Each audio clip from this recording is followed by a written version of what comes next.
بسم الله الرحمن الرحيم. وإنما قيد الدلالة بالوضع احترازا عن الأخبار الدالة على طلب الفعل لا بالوضع. ګوري که تاسو خیالي مخکې مونږه خبره کړې وه چې دا مرکبتان چې کوم دی دا به خالینی یا به احتمال د صدق او د کذب لري په حسب د مفهوم باندې او یا به نه لري. که احتمال د صدق او د کذب لرلو په حسب د مفهوم باندې نو دا خبر دی او کدا چې نه ونه بیا څه دی دا انشاء ده. بیا دا انشاء چې کوم دی مونږه په دوه قسمه باندې کا یا به دا انشاء چې کوم دی دلالت کوي په طلب الفعل باندې په دلالتن اولیتن په وضعیتن باندې او یا به دلالت نه کوي په طلب الفعل باندې په دلالت وضعی سره. ویلي مو کنه نو که تاسو خیالي مونږه په تعریف د انشاء کې د څه لګولې او د دلالت بالوضع لګولې کنه څه شي وې دا دلالت بالوضع کې چې مونږه ولګولو وې دا د دې لپاره ولګولو چې په دې سره احتراز راشي د هغه اخبارونه چې دلالت کوي په طلب د فعل باندې خو د وضع د وجه نه کوي. وانما قید الدلاله بالوضع او د مقید کړي د دلالت په وضع باندې احترازا د دې لپاره چې د احتراز کوي عن الاخبار الداله دا هغه خبرونه چې دلالت کوي علی طلب الفعل په طلب د څه باندې خو د وضع د وجه نه کوي. وی فإن قولنا وی دا قول زمونږه چې کتب علیکم الصلاة څه شي قرآن نه لیکه چې کې آیات غلط ویلو ایتونه څه کوي او اطلب منك الفعل یا دا چې طلب کوم تا نه فعل دال علی طلب الفعل دا دلالت کوي په څه باندې په طلب د فعل باندې لکنه ليس بموضوع لطلب الفعل لیکن دا کتب علیکم الصلاة او دا چې کوم دی اطلب منك الفعل دا ندی ودا شوی د څه لپاره د طلب الفعل لپاره ندی ودا شوی د څه لپاره ويبل للاخبار عن طلب الفعل بلکې دا ودا شوی دی د لپاره د خبر ورکول د طلب الفعل نه د لپاره د خبر ورکول د طلب الفعل نه او وان لم يدل على طلب الفعل او كدلالت نو کولو د انشاء په باندې نو فهو تنبيه دې د څه ویل کیږي ویل انه نبه على ما في ضمير المتكلم وی زکه دا خبر ورکي په هغه باندې چې پزړه د چا کی وي د متکلم کی وي او بیا مندرج دی په دې تنبيه کې د تمنی درجی ندا تعجب او قسم چې دا اقسام د چا دي دا د انشاء دي. نو اوس دا چې کوم دی د انشاء په دوه قسمه باندې کا یا به انشاء داسې وي چې دلالت وکړي په طلب د فعل باندې او یا به دلالت نه کوي په څه باندې په طلب د فعل باندې که دلالت ګولو په طلب د فعل باندې نو یا به مقارن وي د څه سره یا به مقارن وي هغې سره استعلاء یا به مقارن وي خضوع یا به مقارن وي التماس. وایي نو درې قسمونه د انشاء چې کوم دی هغه په طلب الفعل کې داخل شو کنه امرم داخل شو دوام داخله شو او التماس هم شو دام داخل شو او کچر د دلالت نه کولو په طلب الفعل باندې پس باندې په طلب الفعل هغه تنبيه وکنه او په تنبيه کې چې کوم دی یو تنبيه شو دیمه تمنی شو دریمه ترجی شو څلورم ندا شو پنځم تعجب شو شپږم دا قسم شو دا شپږ قسمه دا شو او درې قسمه مخکې شو سو وګوري که تاسو خیالي استفهام دا د انشاء قسم دی کنه او نه چې کوم دی هم د چا قسم دی دا د انشاء قسم دی. نو استفهام او نه نه پړونګو کې داخله نه پرسو کې دا داخله نو تقسیم داسې پکار دی چې هغه خپل اقسام لرسوي جامع وي نه پوهیږي او دینه فرض شو استفهام او نه هیڅ شو. ولقائل ان يقول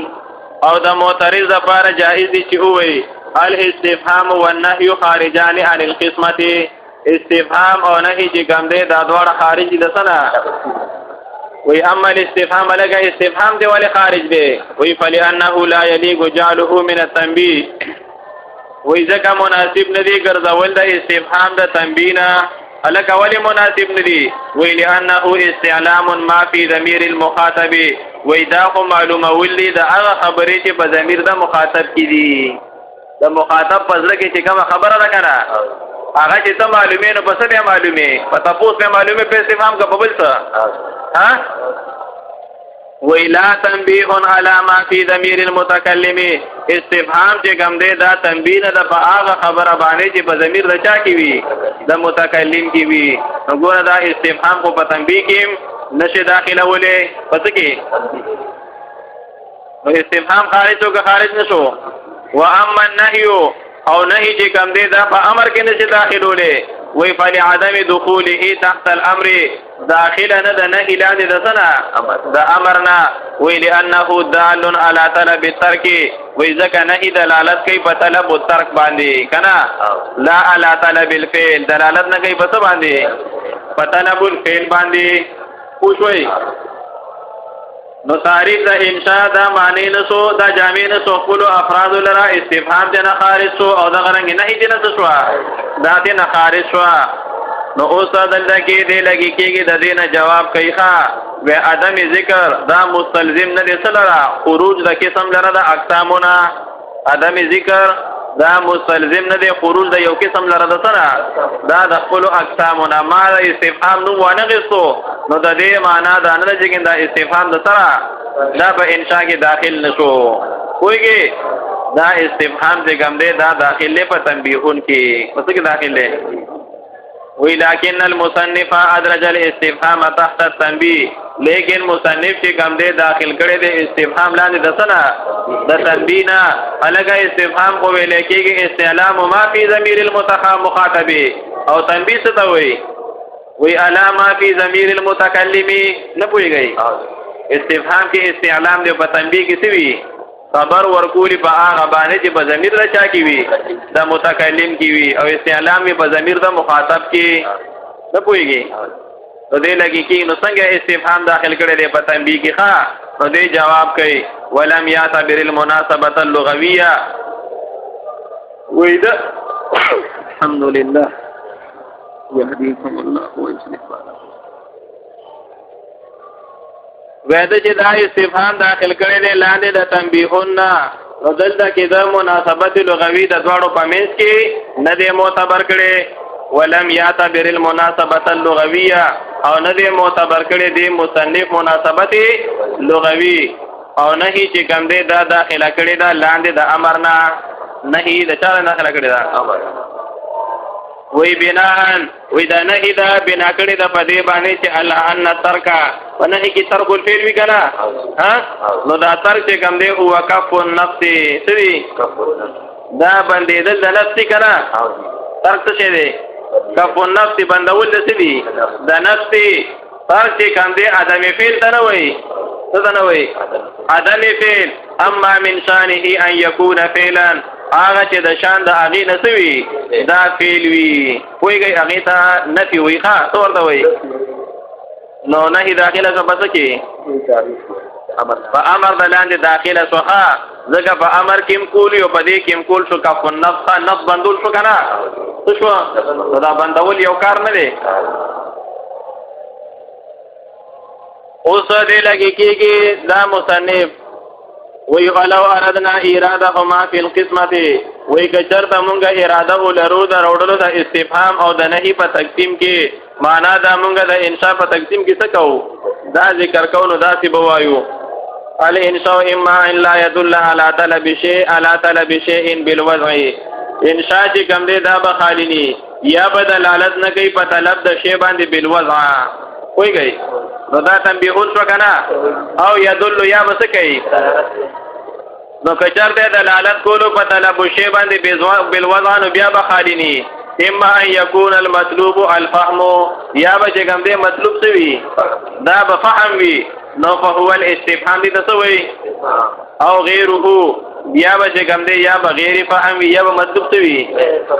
او بچر ته دلالت کولو په طلب د شی باندې نو بیا به خانی یا به مطلوب فهم وي یا به غیر فهم وي نو که فهم واغس شو استفهام شو او که غیر فهم وو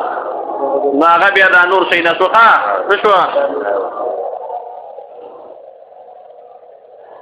یا بغیر فهم یا بسوي نو فإما ان يكون مع استعلاء کچر بغیر فهمون یا بسره د استعلاء نوي سنبي نو دا امر دی ان کان المطلوب الفعل کچر د مطلوب تو او نهي یا بسوي ان کان المطلوب الترك کچر د مطلوب تو ترک معنا عدم الفعل او يكون مع التساوي یا بدا سره د مساوات نه فهو التماس یا بسره د خذون بنو دا سوال شو خوږه په خبره نو مرکبتان مو پیژندو کنه مرکبتان په څو قسمه دي په دوه قسمه یو خبر او بل انشاء او انشاء په څو قسمه شو په یو د قسمه په څو قسمه او یا به کوم دی او اما المرکب الغیر التام یا به مرکب غیر تام وی نو فإما ان يكون الجزء الثاني منه یا چې کوم دی جزء ثانی د دینه دا بقید وی د اول د پاره د مرکب تقیدی وی مرکب تقیدی په دوه قسمه دي یو د مرکب توصیفی او بل د مرکب اضافی مرکب توصیفی او څه وی کل حیوان الناطق لك حیوان ناطق حیوان موصوف او ناطق څه صفت او لا یکونو یا چې کوم دی جزء ثانی د هغه دا بقید نیوی د څه د پاره د جزء اول د پاره هغه بیا یو چې کوم دی مرکبی هم ورادي یا مرکب مناصر د جزء ثانی دا متضمن سره حرف عطف لرا 11 مرکب مناصر څه کنه ادا مرکب بنایی بالبک ولا مناصر ته امتزاجی مرتوی ته مرتوی مرکبی او بل مرکب صوتی څه مرکب بنایی اجر د جزء ثانی دا متضمن سره لرا حرف حرف لك 11 بضع 11 وو او یا چې کوم دی جزء ثانی دا به متضمن د څه نوي دا حرف د حرف عطف بني نو هغه ته ویل کېږي مرکب منصرف او مرکب امتزاجي تور ته وي لك بعد بکس او یا چې کوم دی جزء ثانی به داغي څه وي صوت وي لك سیب وي او نفس وي سیب وي او څه نفس وي او یا با غیر امتزاجی وی سبای مرکب غیر امتزاجی سبای غیر امتزاجی دی ته ویل کېږي چې اسم او ادات راغلي او کلمه او راغلي ادات راغلي لکه الرجل څه الف کې ادات ته الف لام او رجل اسم دی کنه او قد ضربا څه کلمه دا او څه ادات ته دا مرکب غیر امتزاجی وایي مرکبات ټول شپږ شو کنه اوم قسم مثلا مرکب اسنادی جوغه مرکب تام دی سوي مرکب اسنادی کوم مرکب دی مرکب تام مرکب مفید مرکب اسنادی ورته وایي په څه شوي موضوع شو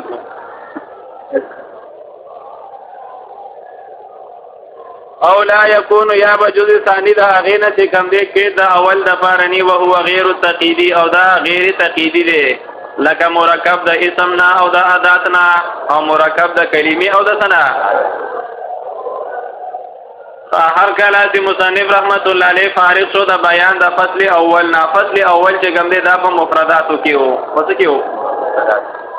نو اوس غینه رسو شروع کوي په بیان د فصل ثانی کې دا فصل هغه په الفاظ مفردو کې وو فصل اول پس کې وو دا په الفاظ مفردو کې نو دی وی الفصل الثاني في المعاني المفردة فصل ثاني دا په معانی مفردو کې دی نو دی وی کل مفهوم حرم معنا فهو جزئي دا بسوي وکلا ان منع نفس تصوره من وقوع الشركة فيه کچر د معنی او نفس تصور د وقوع د شرکت نه پد کې کچر د نفس تصور د دې مفهوم دا معنی وو د وقوع د شرکت نه پس کې پدې کې نو دې ته بس ویل کېږي جزئی به ورته ویل کېږي او وکلیون او دې ته بکلی ویل کېږي الا یمنا معنا الا یمنا کچر د معنی نو د نفس تصور نه څو کچر د نفس تصور د هغه معنی نو د وقوع د شرکت نه پد کې اوس ولفظ الدال علیهما هغه لفظ دلالت کوي په دې مفهوم باندې یسمى کلیان تور ته وایي او دا غرنګي وجزئيا بالعرض او څه ورته وایي اصل کې کلی معنا ده او جزئی په اصل کې څه ده معنا ده الفاظ د چې مونږه کلی او جزئی وایو غندا ورته څه وایي ذاتن نه وایو څه ورته وایو عرضان ورته وایو څه ورته وایو په حقیقت کې کلی او جزئی څوک دي دا معناګانې دي او الفاظ د چې مونږه کلی او جزئی وایو نو دا ورته بالعرض وایو به ذات ورته اوس دا معنا څه ته ویل کېږي وی معانی ویل کېږي هي صور ذهنیه معانی ویل کېږي صور ذهنیه او تا من حيث انها وضع او چې د دې حیثیت نه والي چې دا وضع شوی دي به ازائها الالفاظ په مقابله د هغه کې څه الفاظ معناګانې کچر د هغه په مقابله کې څه وضع شوی نو فإن عبر عنها بالفاظ مفردة وی کچر د تعبیر شوی د دې معناګانو نه په الفاظ مفردو باندې نو دې ته معانی مفرده وي و الا او کچر د دې په مقابله کې الفاظ مفرده نو وضع شوی ته پوهیږئ نو فل مرکبه دې ته معانی مرکبه وي توي والكلام ها هنا انما هو في المعاني المفرده کلام زموږ چې ګندې په دې ځکه په معانی مفردو کې لکه تبع او پیجنخه نو فكل مفهوم هر مفهوم لکه مفهوم څه ته ویل کېږي وی وهو الحاصل في العقل هغه شی چې په عقل کې څه دی دا حاصل له اما جزئي او کلی یا به دا حاصل په لکل معنا جزئي یا به معنا کلی وی لانه اما يكون نفس تصوره یا به نفس تصور ده من حيث انه متصورون د دې حیثیت نه والی چې دا څه وي مانع من وقوع شرکت فيه دا نفس تصور به معنی وي د وقوع د شرکت نه پس کې اے من اشتراکه بین کثیرین د اشتراک د دې مفهوم نه په مابین د کثیرینو کې وصدقه علیها او د صدق د دنه په دې کثیرینو باندې وایي او لا یکون یبا نفس تصور څه نوي معنی به د شرکت نه دا بنوي نو فإن منع نفس تصوره عن الشركه کچر د معنی او نفس تصور د مفهوم د شرکت نه نو په هو الجزئي دا څه دی لکه دا انسان ته دو صدق په کثیرینو باندې دا ناراضي وی فإن الحاجیه وی زکه دا حاجیت قسم اشاره اذا حصل مفهومها عند العقل کله چې حاصل شي مفهوم د دې حاجیت پس کې د هاذا الانسان عقل نو امتنع العقل بمجرد تصوره نو ممتنع دی عقل په مجرد تصور د دې مفهوم باندې ان صدقه على امور متعدده د صدق د دې مفهوم نه په امور متعدده باندې چې دا یو انسان په ډېرو ځانونو باندې څنګه صادق کیږي اکه دې نه مری کړه و ان لم يمنع الشرك او کچر د معنی نو شرکت من حيث انه متصورون د دې حیثیت نه چې والي چې دې څه دی نو فهو الكلي دا بیا کل انسان وی فإن مفهومه اذا حصل عند العقل وی کله چې حاصل شي مفهوم د انسان په عقل کې نو لم يمنع من صدقه على كثيرين معنی نشته د صدق د انسان نه بس باندې دا په کثیرین باندې صدق کې ډېر انسانانو باندې ناراضي